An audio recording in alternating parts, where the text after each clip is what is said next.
Chapter 12 humility you are not the centre of the world. तपाईँ संसारको केन्द्र होइन। लगभग हरेक मानिसलाई लाग्छ उसको कल्चर, उसको रिलिजन, उसको नेसन संसारको केन्द्र हो। ग्रिकहरू भन्छन् सभ्यता एथेन्सबाट सुरु भयो। चाइनिज नेसनलिस्ट भन्छन् सबै इन्भेन्सन चीनबाट आयो। हिन्दू एक्सट्रिमिस्ट भन्छन् एन्सियन्ट इन्डियामा एरोप्लेन र न्युक्लियर वेपन्स थिए। अर्थोडक्स यहुदीहरू भन्छन् यदि रब्बीहरूले टोराहा पढ्न छोड्यो भने युनिभर्स नै कोल्याप्स हुन्छ। सुन्दा फरक लाग्छ तर प्याटर्न एउटै छ, हामी नै सबभन्दा महत्त्वपूर्ण। हरारी भन्छन् यो केवल इग्नोरेन्स होइन, यो कलेक्टिभ इगो हो। मोरालिटी, क्रिएटिभिटी, स्पिरिचुअलिटी यो कुनै नेसन वा रिलिजनको मोनोपोली होइन, यो युनिभर्सल ह्युमन एबिलिटिज हुन्। कोर इन्साइट भन्नुपर्दा मानिसले आफ्नो ट्राइबलाई इतिहासको हिरो बनाउँछ र अरूलाई साइड क्यारेक्टर। मोरालिटी रिलिजनभन्दा पुरानो। धेरै मानिसहरू सोच्छन् मोरालिटी रिलिजनबाट आयो, स्क्रिप्चर बिना इथिक्स सम्भव थिएन। तर हरारी भन्छन् मोरालिटी रिलिजनभन्दा पुरानो हो। स्टोन एजमा हन्टर ग्यादर्सहरूसँग पनि मोरल कोडहरू थिए।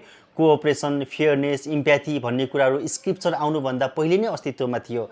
मानव पहिला आयो, स्क्रिप्चर पछि आयो। मोनोथियजम भर्सेस पोलिथियजम। पोलिथियजमले भन्थ्यो तिमी आफ्नो गड मान, म मेरो गड मान्छु। त्यो फ्लेक्सिबिलिटी थियो।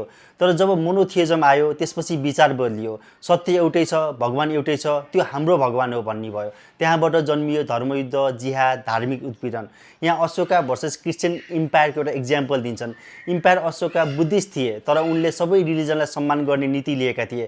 तर क्रिस्चियन रोमन इम्पायर जो क्रिस्चियनिटी थिए उनले नन क्रिस्चियन ट्रेडिसनमाथि रेस्ट्रिक्सन लगाउन थाले। ओलम्पिक गेम समेत बन्द गरियो।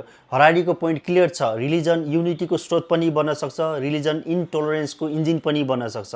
फरक यति हो कसले कहिले कसरी प्रयोग गर्यो। आइन्स्टाइन, डार्विन र न्युटनका कुरा। अल्बर्ट आइन्स्टाइन जोइस थिए तर रिलेटिभिटी जोइस फिजिक्स होइन। चार्ल्स डार्विन क्रिस्चियनिटी ब्याकग्राउन्डबाट आएका थिए तर इभोल्युसन क्रिस्चियन बायोलोजी होइन। न्युटनले ग्राभिटीको एक्सप्लेन गरे, यो कुनै धार्मिक आइडियोलोजी होइन। यी इक्जाम्पलहरू मार्फत हरारीले भन्न खोज्नु भएको छ ग्रेट आइडिया रिलिजनबाट होइन, अब्जर्भेसन, एक्सपिरियन्स र क्युरियोसिटीबाट आउँछ र धेरै पटक आफ्नो बिलिफ सिस्टमभन्दा माथि गएर सोच्न सक्ने साहसबाट आउँछ। ह्युमन जिनियसलाई कुनै रिलिजनको मोनोपोली भन्न मिल्दैन। यहाँ हरारी एउटा कन्ट्राडिक्सन देखाउँछ। मानिस मन्दिर जाँदा भन्छ भगवानको अगाडि म कोही होइन, बाहिर निस्किएपछि भन्छ मेरो रिलिजन सबभन्दा महान, मेरो नेसन सबभन्दा इम्पोर्टेन्ट, मेरो कल्चर सुपिरियर छ। एउटै मानिस एउटा ब्रेथमा हम्बल हुन्छ, अर्को ब्रेथमा एरोगेन्ट हुन्छ। हरारी भन्छन् यही ह्युमन नेचर नै क्युरियस प्याटर्न हो। अन्तिममा भन्नुपर्दा हरारीले च्याप्टर 12 मा एउटा ऐना देखाउँछन्। हामी सबैलाई लाग्छ हाम्रो हिस्ट्री विशेष छ, हाम्रो कल्चर युनिक छ, हाम्रो गड सबभन्दा इम्पोर्टेन्ट छ। तर म्याचुरिटी त्यसबेला सुरु हुन्छ जब हामी बुझ्छौँ संसार हाम्रो वरिपरि घुमिरहेको छैन। ह्युमिलिटी भनेको अरू पनि उत्तिकै महत्त्वपूर्ण छन् भनेर स्वीकार गर्नु हो।